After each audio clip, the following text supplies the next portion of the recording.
Welcome to This Explainer. Today, we're going to completely reframe how you look at the aging process. Seriously, if you think getting older is just this slow, inevitable slide into decline, the research we're unpacking today is absolutely going to change your mind. We're diving into exactly how your mindset, your daily habits, and your adaptability dictate how you experience the passage of time. So let's jump right in. Okay, let's dive into this with a really fascinating thought experiment. I want you to picture two 60-year-olds. Chronologically, they've been on this earth for the exact same amount of time. But look at the total difference in their vibe. One is mentally active, hopeful, rolling with the punches, and practically radiating energy. The other? They just feel constantly exhausted, negative, and, well, mentally old. So why does this happen? What this stark contrast proves is that getting older is about so much more than just flipping the pages of a calendar. And that brings us to a massive concept, psychological aging.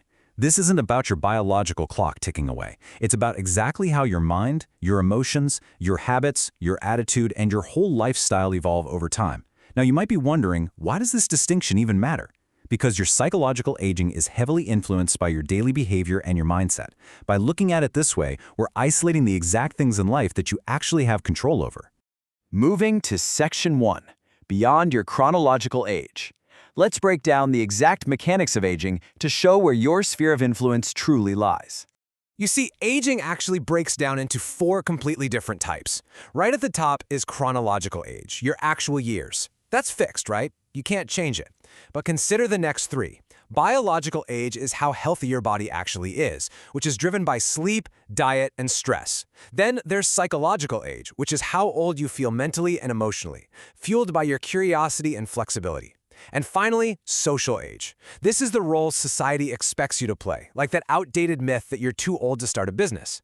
While that first category is totally locked in, those bottom three are highly adaptable based on your habits and your absolute willingness to just defy societal expectations.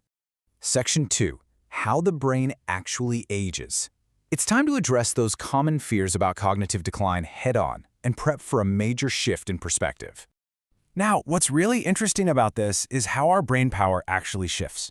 Think of it in two categories. First, we have fluid intelligence. That's your fast thinking, your ability to solve brand new problems on the fly. And yes, research shows this processing speed might slow down a bit as we age. But consider the other side, crystallized intelligence. This is your knowledge, your hard-earned wisdom, your life experience, and your emotional understanding. And here is the truly amazing part. Your crystallized intelligence actually improves for decades. You might not solve a puzzle as fast as a teenager, but your judgment and your insight become sharper than ever. Now, we do need to clarify what a normal brain glitch actually looks like. Look, if you walk into a room and completely forget why you went in there, or you blank on a name but remember it 5 minutes later in the shower, that is totally normal aging. It does not mean your brain is failing you. We distinctly separate those typical everyday glitches from serious cognitive problems, like frequently getting lost in familiar places or experiencing severe confusion, which definitely require medical evaluation. So give yourself some grace, guys. A forgotten name is usually just a forgotten name. I absolutely love this quote from the source material. People who believe I can still grow often age better than people with hopeless attitudes. And listen, this isn't just fluffy self-help. It is literally grounded in how our bodies react to stress. Having a negative mindset, constantly telling yourself, I'm too old for this, it physically harms you by spiking your stress levels and driving emotional decline. On the flip side, hopeful thinking acts like a shield. It actively encourages you to keep up healthier physical and social habits. Section 3. The secret is adaptation. Because successful aging is absolutely not about trying to be perfect, and it's certainly not about trying to look 25 forever. So the crucial point is this incredibly practical framework known as the SOC model. Think of it as your 3-step playbook for aging successfully. Step 1 is selection. You just don't have to do everything anymore. Choose the priorities that actually mean something to you. Step 2 is optimization. Double down and improve the skills and habits that serve those exact priorities. And step 3 is compensation. Simply using tools and strategies when certain abilities naturally weaken over time. I really want to explicitly reframe that last step for a second. Compensation. Using reminders on your phone, leaving sticky notes for yourself, putting on reading glasses, or setting calendar alarms. This is wisdom, not weakness. Relying on tools or asking a friend for help isn't a sign of defeat. It's actually a highly strategic, incredibly smart way to manage your life and preserve your energy as you get older. Section 4. Habits for a resilient mind. Let's shift gears to the highly actionable behaviors you can start adopting right this second to keep your mind young and adaptable. But before we get to the good habits, we absolutely have to call out the most dangerous bad habit: isolation. The data is crystal clear on this. Loneliness is incredibly dangerous. Long-term isolation doesn't just make you feel sad, it severely increases your risk for depression, anxiety, and rapid cognitive decline. It takes a massive physical and mental toll. We really have to start treating social isolation as a serious, literal health risk.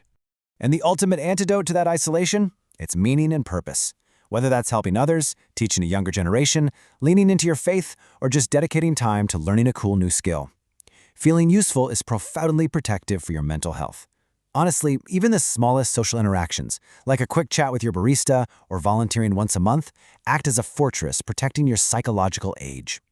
And this brilliantly illustrates how you can build that fortress every single day across 4 distinct categories. You've got mental habits, like reading and staying relentlessly curious, emotional habits, like choosing to forgive and avoiding chronic bitterness, physical habits, like going for a daily walk and fiercely protecting your sleep, and social habits, like actively showing up for a community. When you stack these simple, everyday actions together, they drastically improve both your biological and your psychological age. Also, let's not forget that modern technology is a fantastic ally when you leverage it specifically for healthy aging. Use your smartphone for daily reminders so you don't have to hold everything in your head. Play cognitive games to keep that fluid intelligence firing. Jump on video calls to crush that dangerous isolation we just talked about. Wear a fitness tracker to make sure you're hitting your daily steps. Tech is incredibly powerful when it helps you stay mentally stimulated and socially connected. Which brings us to Section 5, the ultimate truth about aging. Let's move on and see how this all builds to a final, deeply empowering paradigm shift. Because here's the bottom line: aging is not simply a process of decline. There are profound, true gains. We are talking about acquiring a much deeper wisdom, serious emotional maturity, relationships that actually mean something, superior judgment, and a rock-solid, unshakable understanding of who you truly are. The ultimate truth is that aging brings immense positive growth. For so many people, it makes them calmer, wiser, and beautifully emotionally balanced over time. So I want to leave you with this provocative question. Ask yourself right now, are you just getting older, or are you continuing to grow? Because as we've seen throughout this whole explainer, healthy psychological aging is entirely about purpose, connection, and engagement. The absolute strongest predictor of how well you'll age isn't the year you were born, it's your own adaptability. So keep learning, keep adapting, and keep growing. Thank you so much for joining me to explore this today.